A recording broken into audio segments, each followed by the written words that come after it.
ವಿಧಾನಸಭಾ ಕ್ಷೇತ್ರದ ಬೆಂಗಳೂರು ಉತ್ತರ ನಗರ ಪಾಲಿಕೆಯ ವಾರ್ಡ್ ನಂಬರ್ 1 ಮತ್ತು ವಾರ್ಡ್ ನಂಬರ್ 2ರಲ್ಲಿ ಶಾಸಕರಾದ ಸನ್ಮಾನ್ಯ ಶ್ರೀ ಎಸ್.ಆರ್. ವಿಶ್ವನಾಥ್ ರವರು ವಿವಿಧ ಕಾಮಗಾರಿಗಳಿಗೆ ಗುದ್ದಲಿ ಪೂಜೆ ನೆರವೇರಿಸಿದರು.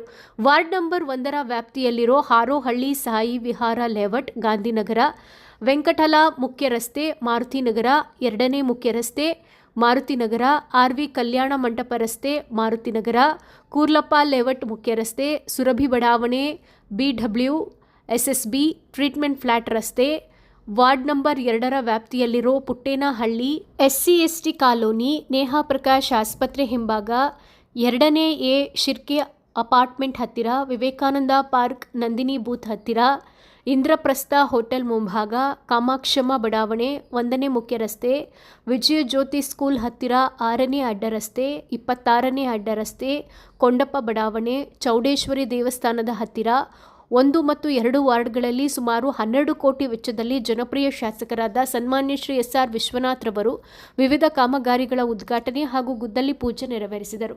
ಇದೇ ಸಂದರ್ಭದಲ್ಲಿ ಯಲಹಂಕ ವಿಭಾಗದ ಎಂಜಿನಿಯರ್ ಶ್ರೀ ಸುಧಾಕರ್ ರೆಡ್ಡಿ ರವರು ಮತ್ತು AWE ಸಂಬಂಧಪಟ್ಟ ಅಧಿಕಾರಿಗಳು ಹಾಗೂ ಬಿಜೆಪಿ ಹಿರಿಯ ಮುಖಂಡರು, ಕಾರ್ಯಕರ್ತರು, ಸಾರ್ವಜನಿಕರು ಭಾಗವಹಿಸಿದ್ದರು.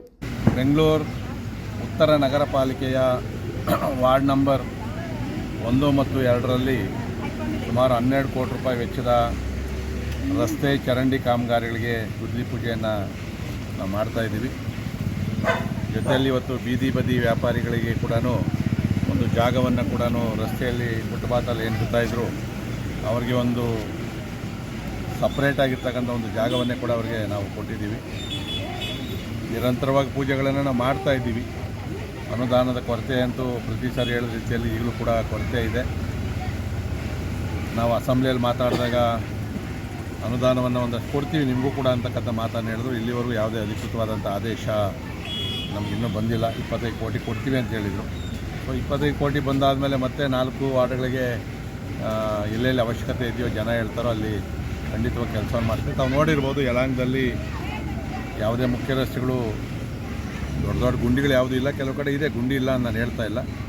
ಸೊ ಅದನ್ನು ಮುಚ್ಚುವಂಥ ಕೆಲಸವನ್ನು ಕೂಡ ಈಗ ನಾವು ಪ್ರಾರಂಭವನ್ನು ಮಾಡ್ತಾಯಿದ್ದೀವಿ.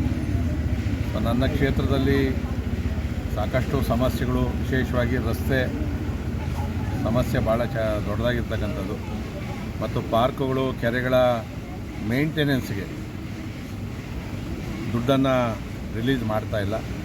ಸೊ ಇವತ್ತು ಇಡೀ ಬೆಂಗಳೂರು ಗುಂಡಿ ಯುಕ್ತ ನಗರವಾಗಿದ್ದು ಅನೇಕ ಉದ್ಯಮೆದಾರರು ಕೂಡ ನಾವು ಹೊರಗಡೆ ಹೋಗ್ತೀವಿ ಅಂತ ಹೇಳ್ತಕ್ಕಂಥ ಸಂದರ್ಭ ಕೂಡ ಬಂದಿದೆ. ಮೊನ್ನೆ ನರೇಂದ್ರ ಮೋದಿಯವರು ಹುಟ್ಟುಹಬ್ಬದ ದಿನ ಕಾಂಗ್ರೆಸ್ ಅವರು ಒಂದು ಹೋರಾಟ ಮಾಡಿದ್ರು. ನಿರುದ್ಯೋಗ ಸಮಸ್ಯೆಯನ್ನು ಬಗೆಹರಿಸಿಲ್ಲ, ಯುವಕರಿಗೆ ಉದ್ಯೋಗ ಕೊಟ್ಟಿಲ್ಲ ಅಂತೇಳಿ. ಇರೋ ಉದ್ಯಮಗಳೇ ಖಾಲಿ ಮಾಡ್ಕೊಂಡು ಹೋಗೋ ಸ್ಟೇಜಿಗೆ ಇವತ್ತು ಕರ್ನಾಟಕ ಬಂದು ಮುಟ್ಟಿದೆ. ಮೊದಲು ಇರೋ ಉದ್ಯಮೆದಾರನ ಉಳಿಸ್ಕೊಳ್ರಿ. ಇವತ್ತು ಮೇಕ್ ಇನ್ ಇಂಡಿಯಾ, ಸ್ಟಾರ್ಟಪ್ಸು ಇವೆಲ್ಲ ಕೂಡ ಮೋದಿಜಿಯವ್ರು ಬಂದ ಮೇಲೆ ನೋಡಿರ್ಬೋದು ನಾವು. ಅನೇಕ ಉದ್ಯಮಿಗಳು ನಮ್ಮ ಕರ್ನಾಟಕದಲ್ಲ ಇಡೀ ದೇಶದಲ್ಲಿ ಬಂದಿದೆ.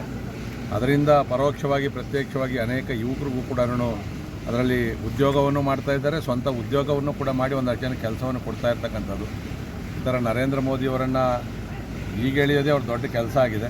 ಫಸ್ಟು ದಯವಿಟ್ಟು ಕೇವಲ ಇದು ಬೆಂಗಳೂರು ಪ್ರಾರಂಭ ಅಲ್ಲ, ಇಡೀ ರಾಜ್ಯದಲ್ಲಿ ರಸ್ತೆಗಳು ಎಲ್ಲ ಹಾಳಾಗೋಗಿ ಯಾರು ಉದ್ದಿಮೆದಾರರು ಹೊಸದಾಗಿ ಇಲ್ಲಿ ಯಾರು ಕೂಡ ಬರ್ತಾ ಇಲ್ಲ. ಟ್ರಾಫಿಕ್ ಸಮಸ್ಯೆ ಭಾಳ ದೊಡ್ಡದಿದೆ. ಇವತ್ತು ಮಾನ್ಯ ಮುಖ್ಯಮಂತ್ರಿಗಳು ಮತ್ತು ಉಪಮುಖ್ಯಮಂತ್ರಿಗಳು ಬರೀ ಪೇಪರ್ ಸ್ಟೇಟ್ಮೆಂಟಲ್ಲಿ ಕೊಟ್ಕೊಂಡು ನಗರ ಪ್ರದಕ್ಷಿಣೆಯನ್ನು ಮಾಡಿ ನಾವು 1.5 ಲಕ್ಷ ಕೋಟಿ ಕೆಲಸಗಳನ್ನು ಮಾಡ್ತೀವಿ ಅಂತ ಹೇಳ್ತಾರೆ. 1.5 ಲಕ್ಷ ರೂಪಾಯಿ ಕೆಲಸಗಳು ಕೂಡ ಕಣ್ಣು ಕಾಣಿಸಂಗೆ ಎಲ್ಲರೂ ಕೂಡ ಮಾಡ್ತಾಯಿಲ್ಲ. ಆಗಿರೋಂಥ ಕೆಲಸಗಳು ಕೂಡ ದುಡ್ಡು ರಿಲೀಸ್ ಮಾಡ್ತಾಯಿಲ್ಲ. ಯಾವುದೇ ಗುತ್ತಿಗೆದಾರರು ಕೂಡ ಮುಂದೆ ಬರೋದಕ್ಕೆ ಇನ್ನೂ ಮುಂದೆ ನೋಡೋಂಥ ಒಂದು ದೊಡ್ಡ ಪರಿಸ್ಥಿತಿ ಬಂದಿದೆ. ಸೊ ಬೆಂಗಳೂರು ಚೆನ್ನಾಗಿತ್ತು, ರಾಜಧಾನಿ ಚೆನ್ನಾಗಿತ್ತು ಅಂದರೆ ಇಡೀ ಕರ್ನಾಟಕ ಚೆನ್ನಾಗಿರ್ತದೆ. ಅತ್ಯಂತ ಹೆಚ್ಚಿನ ತೆರಿಗೆಯನ್ನು ಕೊಡ್ತಾ ಇರ್ತಕ್ಕಂಥದ್ದು ನಾವು ಬೆಂಗಳೂರು.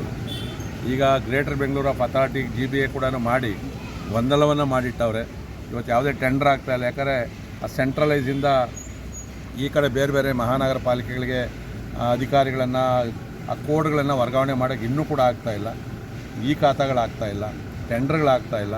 ಈ ಥರ ಗೊಂದಲದ ಗೂಡಾಗಿ ಇಡೀ ಕರ್ನಾಟಕದಲ್ಲಿ ಸರ್ಕಾರ ಇದೆಯೋ ಇಲ್ಲೋ ಅಂತಕ್ಕಂಥ ಒಂದು ಪರಿಸ್ಥಿತಿ ಮಧ್ಯದಲ್ಲೂ ಕೂಡ ಒಂದಷ್ಟು ಕಾಮಗಾರಿಗಳನ್ನು ನಾನು ಮುಂದುವರ್ಸ್ಕೊಂಡು ಹೋಗ್ತಾಯಿದ್ದೀನಿ. ಕೂಡ ಬೆಲೆ ಏರಿಕೆಯನ್ನು ಮಾಡೋವಂಥ ಒಂದು ದೊಡ್ಡ ಕೆಲಸವನ್ನು ಮಾಡವ್ರೆ ಅವರು. ಭಾಳ ದೊಡ್ಡ ಸಾಧನೆ ಅಂದರೆ ಅದೇ. ಎಲ್ಲರೂ ಅನುಭವಿಸ್ತಾ ಇದ್ದಾರೆ. ಇಂಥ ಸಂಕಷ್ಟ ಕಾಲದಲ್ಲಿ ದೇಶದ ಪ್ರಧಾನಿಗಳಾದಂಥ ನರೇಂದ್ರ ಮೋದಿಯವರು ಹಲವು ದಿನಗಳಿಂದ ಒಂದು ಒಳ್ಳೆಯ ಸುದ್ದಿಯನ್ನು ಕೊಡ್ತೀನಿ ಅಂತಕ್ಕಂಥ ಮಾತನ್ನು ಹೇಳಿದರು. ಇವತ್ತು ನವರಾತ್ರಿ ಪ್ರಾರಂಭ ದಿನ. ಇವತ್ತು ನರೇಂದ್ರ ಮೋದಿಯವರು ನಾವು ಊಹಿಸೋದಕ್ಕಿಂತಲೂ ಕೂಡ ದೊಡ್ಡ ಕೊಡುಗೆಯನ್ನು ಕೊಟ್ಟಿದ್ದಾರೆ. ನಮ್ಮ ಹಣಕಾಸು ಸಚಿವರಾದಂಥ ನಿರ್ಮಲಾ ಸೀತಾರಾಮನ್ರವರು ಮತ್ತು ಇಡೀ ಕೇಂದ್ರದ ಸಚಿವ ಸಂಪುಟಕ್ಕೆ ನಾವು ಅಭಿನಂದನೆಗಳನ್ನು ಸಲ್ಲಿಸ್ತಾ ಇದ್ದೀವಿ.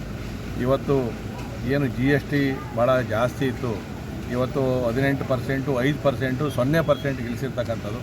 ಇದರಿಂದ ಅಗತ್ಯ ವಸ್ತುಗಳ ಬೆಲೆ ಗಣನೀಯವಾಗಿ ಕಡಿಮೆ ಆಗಿದ್ದು ಮಧ್ಯಮ ವರ್ಗದವರಿಗೆ ಮತ್ತು ಬಡ ಜನಗಳಿಗೆ ಭಾಳಷ್ಟು ಅನುಕೂಲ ಆಗಿರೋದ್ರಿಂದ ನಾವು ಭಾರತೀಯ ಜನತಾ ಪಾರ್ಟಿ ಯಲಹಂಕ ವಿಧಾನಸಭಾ ಕ್ಷೇತ್ರದ ಕಾರ್ಯಕರ್ತರು ಮತ್ತು ನಾಗರಿಕ ಬಂಧುಗಳು ನರೇಂದ್ರ ಮೋದಿಜಿಯವರಿಗೆ ಮತ್ತು ನಿರ್ಮಲಾ ಸೀತಾರಾಮನ್ರವರಿಗೆ ನಾವು ಅಭಿನಂದನೆಗಳನ್ನು, ಧನ್ಯವಾದಗಳನ್ನು ಈ ಸಂದರ್ಭದಲ್ಲಿ ತಿಳಿಸ್ತಾ ಇದ್ದೀವಿ.